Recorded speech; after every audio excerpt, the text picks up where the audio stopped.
Hello, नमस्कार, आदाब, सत श्री अकाल। तो कैसन बा हालचाल दोस्त। आज से हम शुरू कर रहे हैं इन्वायरमेंट एंड बायोडाइवर्सिटी, पर्यावरण एवं जैव विविधता का फुल कोर्स। तो इस लेसन में हम जानेंगे कि पर्यावरण एवं जैव विविधता एक स्टूडेंट के रूप में हमको पढ़ना क्यों जरूरी है। लेकिन इससे पहले हम समझने का प्रयास करते हैं इन्वायरमेंट एंड बायोडाइवर्सिटी के बारे में प्राचीन समय से लेकर आज तक क्या इसके बारे में चर्चा हुआ है।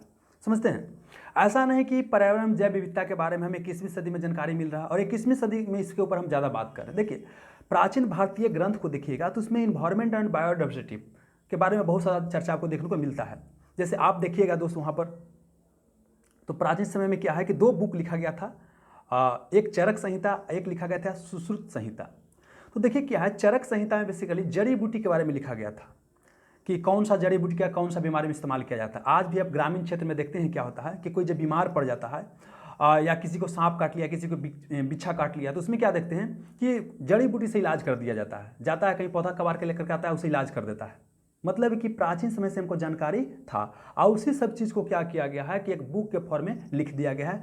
तो जो चरक संहिता है उसका संबंध किससे है? आयुर्वेद से है। बात समझ में आ गया। अगला समझिए, सुश्रुत संहिता की बात करते हैं। इसमें बेसिकली दिया गया है चीर फाड़ के बारे में। मतलब कोई बीमारी हो गया तो शरीर को चीर फाड़ किया जाता है, घाव हो गया या कोई भी चीज़ हो गया तो जब चीर फाड़ किया जाता था उसके बारे में सुश्रुत संहिता में हमको जानकारी मिलता है।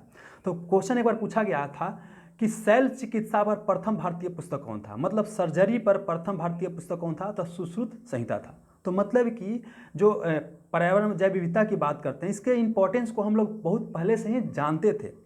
लेकिन फिर क्या हुआ कि हम विकास के ऐसे दौर में शामिल हो गए जिसके कारण क्या कि पर्यावरण और जैव विविधता का बहुत ज़्यादा नुकसान कर दिए। तो इससे क्या हुआ कि देख रहे हैं कि आजकल बहुत सारा समस्या दिखाई आपको दे रहा है। उसका कहीं ना कहीं जड़ क्या है कि जो इन्वायरमेंट एंड बायोडाइवर्सिटी के साथ जिस तरीके से हम पेश आ रहे हैं उसी का नतीजा है। जैसे आप देखते हैं क्या कि क्लाइमेट चेंज हो रहा है, मतलब जलवायु परिवर्तन हो रहा है, कहीं बाढ़ बहुत आ रहा है, कहीं सुखाड़ बहुत ज़्यादा आ रहा है, अचानक भूकंप कहीं आ जा रहा है ना। कोई जीव जंतु की संख्या दिन पर दिन घटते जा रहा है, कोई जीव जंतु की संख्या बिल्कुल घट गया है। ऐसा हो गया कि मतलब एकदम समझिए कि कुछ कुछ ऐसा जीव है कि यहाँ से गायब हो गया है ना। तो कहने का मतलब यह है कि हम जो विकास के दौर में जो शामिल है, जिस गति से हम विकास कर रहे हैं, जिस तरीका को अपना रहे हैं ना, वो सस्टेनेबल नहीं है। बात समझ रहा है। तो क्या है कि अब जो है हमको इसके ऊपर ध्यान देना आवश्यक है। नहीं तो अगर इस तरह से गति रहा तो हो सकता है कि मनुष्य के जीवन पर भी खतरा आ जाए, मतलब कि मनुष्य के अस्तित्व पर भी खतरा पैदा हो जाए। ठीक है। तो इसीलिए क्या है कि आपको इन्वायरमेंट एंड बायोडाइवर्सिटी पढ़ना होता है। अब पढ़िएगा तब उसके बारे में जानिएगा कि चलो समस्या क्या है, और समस्या जब जानिएगा तो समाधान करने का भी प्रयास कीजिएगा। तो हम समझने का भी प्रयास करते हैं कि एक स्टूडेंट के रूप में आपको क्यों पढ़ना है।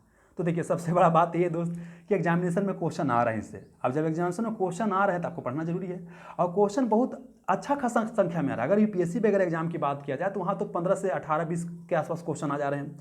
जबकि और जो एग्जामिनेशन जो भी आप एग्जाम रेलवे का देते हैं, एनटीपीसी वगैरह देते हैं, एसएससी का एग्जाम देते हैं, या जो स्टेट में अलग अलग स्टेट पीसीएस का एग्जाम होता है, बीपीएससी हो गया, बिहार द्वारा इत्यादि का एग्जाम होता है, तो वहाँ भी 5 से 10 क्वेश्चन के बीच आ जाता है क्वेश्चन।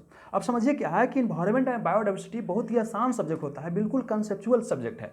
लेकिन क्या समस्या होता है कि जनरली इसका जो वर्ड होता है अंग्रेजी में याद करना आसान ज़्यादा होता है, हिंदी माध्यम के लिए थोड़ा सा टफ हो जाए। इस कारण से हिंदी माध्यम के बच्चों के साथ समस्या पैदा हो जाता है। इसी का समाधान करने के लिए कोर्स मैं आपको ले रहा हूँ, बिल्कुल जो है आसान भाषा में आपको समझाने का प्रयास करूंगा। तो पढ़ना क्यों समझ में आ गया कि क्वेश्चन आ रहे हैं, भाई एग्जाम निकालना है तो पढ़ना जरूरी है दोस्त, ये हो गया। चलिए अब बात करनी है किस विषय से क्यों प्रश्न आ रहा है, आखिर ऐसा क्या कारण है किस विषय से प्रश्न पूछा जा रहा है। देखिए क्या है कि अगर आप बचपन में पढ़े होंगे, जो छोटा मोटा बुक पढ़ते होंगे, तो आपके समय में हो सकता है कि पर्यावरण के बारे में कोई चैप्टर किताब में नहीं रहता होगा। लेकिन आज बच्चा की किताब जब देखिएगा ना तो उसमें क्या रहता है, पर्यावरण के बारे में चैप्टर दिया रहता है कि कैसे पानी को बचाना है, कैसे क्या करना है।